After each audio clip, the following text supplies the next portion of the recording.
Hello guys, welcome back to my new video. तो guys ये video Jawan movie के Shahrukh Khan sir की ड्राइंग का पार्ट 2 है। एंड गाइस इससे पहले हमने पार्ट 1 में ग्रिड मेथड का यूज करके कंप्लीट आउटलाइन को ड्रॉ करके दिखाया था। गाइस अगर आप लोगों ने अभी तक आउटलाइन की वीडियो नहीं देखी है तो सिंपली नीचे डिस्क्रिप्शन में लिंक मिल जाएगी, आप लोग वहां से देख लेना। तो चलो गाइस आज की ट्यूटोरियल वीडियो को करते हैं स्टार्ट। तो गाइस मैं सबसे पहले सिंपली नीडेड इरेजर का यूज करके मैंने जो पार्ट 1 में आउटलाइन को ड्रॉ करके दिखाया था, मैं सिंपली आउटलाइंस में एक्स्ट्रा ग्रेफाइट को इरेज कर लूंगा। एंड गाइस इसके बाद अब मैंने सिंपली रेफरेंस फोटो को ब्लैक एंड व्हाइट में कन्वर्ट कर लिया है। एंड गाइस रेफरेंस फोटो में लाइट एंड डार्क एरियाज को अच्छी तरीके से ऑब्जर्व करके सिंपली मैं फर्स्ट लेयर को अप्लाई करने के लिए मैं यहाँ पर आर्ट लाइन की एचबी ग्रेड की पेंसिल का यूज करके शेड कर रहा हूँ। एंड गाइस रेफरेंस फोटो में जहाँ पर भी मुझे एकदम से ज्यादा डार्क एरियाज दिख रहे हैं, मैं सिंपली वहाँ पर एचबी ग्रेड की पेंसिल का यूज करके थोड़ा प्रेशर देकर शेड करूंगा। एंड गाइस जहाँ पर भी एकदम से ज्यादा हाईलाइट एरियाज है, मैं उन हाईलाइट एरियाज को छोड़कर कंप्लीट पार्ट में बिल्कुल हल्के हाथों से एकदम स्लोली शेड करूंगा। एंड गाइस आप लोगों को सिंपली इसी तरीके से सबसे पहले रेफरेंस फोटो को ब्लैक एंड व्हाइट में कन्वर्ट कर लेना है। एंड गाइस उसके बाद रेफरेंस फोटो में लाइट एंड डार्क एरियाज को अच्छी तरीके से ऑब्जर्व करके सिंपली फर्स्ट लेयर को अप्लाई करने के लिए आप लोगों को सिंपली लाइट पेंसिल का यूज करना है, जैसे कि गाइस आप लोग एचबी या 2B पेंसिल का भी यूज कर सकते हो।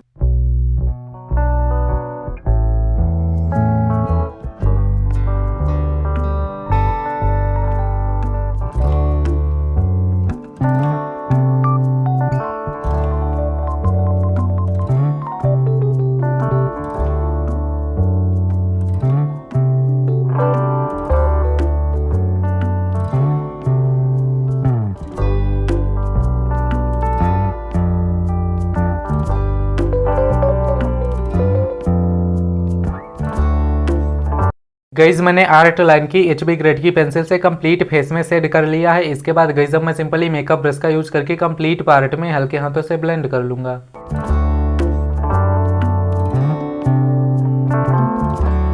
कंप्लीट ब्लेंडिंग हो जाने के बाद अब मैं सिंपली सेकंड लेयर को अप्लाई करने के लिए रेफरेंस फोटो में डार्क एरियाज को अच्छी तरीके से ऑब्जर्व करके सिंपली आर्ट लाइन की 2B ग्रेड की पेंसिल का यूज करके शेड कर रहा हूँ। एंड गाइस मैं सिंपली यहाँ पर 2B ग्रेड की पेंसिल से जहाँ पर भी मैंने HB ग्रेड की पेंसिल का यूज करके थोड़ा प्रेशर देकर शेड किया था, अब मैं सिंपली वहाँ पर 2B ग्रेड की पेंसिल का यूज करके रेफरेंस फोटो में डार्क एरियाज को अच्छी तरीके से ऑब्जर्व करके सिंपली शेड कर लूंगा।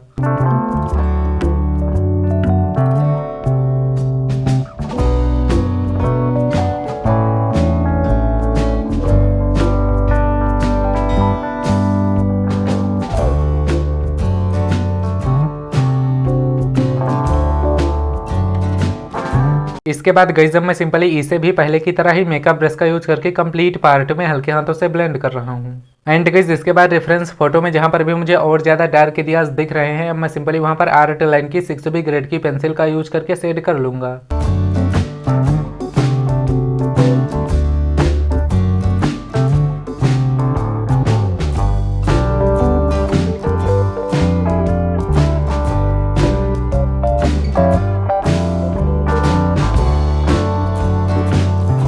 एंड गाइस इसके बाद अब मैं सिंपली इसे भी मैं पहले की तरह ही मेकअप ब्रश का यूज करके ब्लेंड कर दूंगा। एंड गाइस कंप्लीट ब्लेंडिंग हो जाने के बाद अब मैं सिंपली रेफरेंस फोटो में हाईलाइट एरियाज को अच्छी तरीके से ऑब्जर्व करके simply needed eraser and Tombow mono zero eraser का यूज करके मैं कंप्लीट ड्राइंग में हाईलाइट कर रहा हूँ।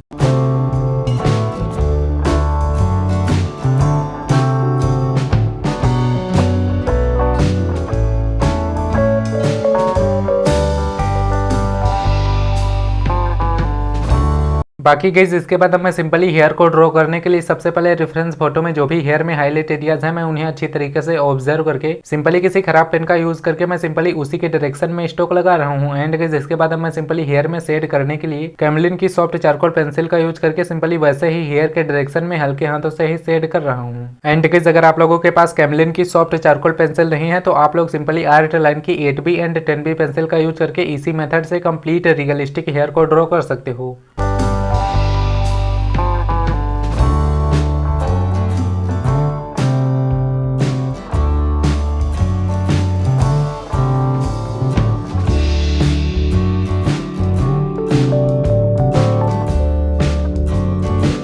कैमलिन की सॉफ्ट चारकोल पेंसिल से कंप्लीट हेयर में शेड कर लेने के बाद अब मैं सिंपली मेकअप ब्रश का यूज करके कंप्लीट हेयर के डायरेक्शन में ही हल्के हाथों से ब्लेंड कर दूंगा। कंप्लीट ब्लेंडिंग हो जाने के बाद अब रेफरेंस फोटो में जहाँ पर भी मुझे और ज़्यादा डार्क हेयर दिख रहे हैं, मैं सिंपली वहाँ पर दोबारा से कैमलिन की सॉफ्ट चारकोल पेंसिल का ही यूज करके सेट करूंगा। एंड गाइस दोबारा से भी कैमलिन की सॉफ्ट चारकोल पेंसिल से कंप्लीट हेयर में सेट कर लेने के बाद इसे भी मैं पहले की तरह ही मेकअप ब्रश का यूज करके ब्लेंड कर दूंगा। बाकी गाइस इसके बाद अब मैं सिंपली रेफरेंस फोटो में हाईलाइट एरियाज को अच्छी तरीके से ऑब्जर्व करके simply Tombow mono zero eraser का यूज करके हाईलाइट कर रहा हूँ। बाकी गाइस आप लोग वीडियो को अच्छी तरीके से ऑब्जर्व करके देखो कि मैं किस तरीके से रेफरेंस फोटो को अच्छी तरीके से ऑब्जर्व करके सिंपली किस तरीके से सेट कर रहा हूँ, आप लोग इजीली समझ जाओगे।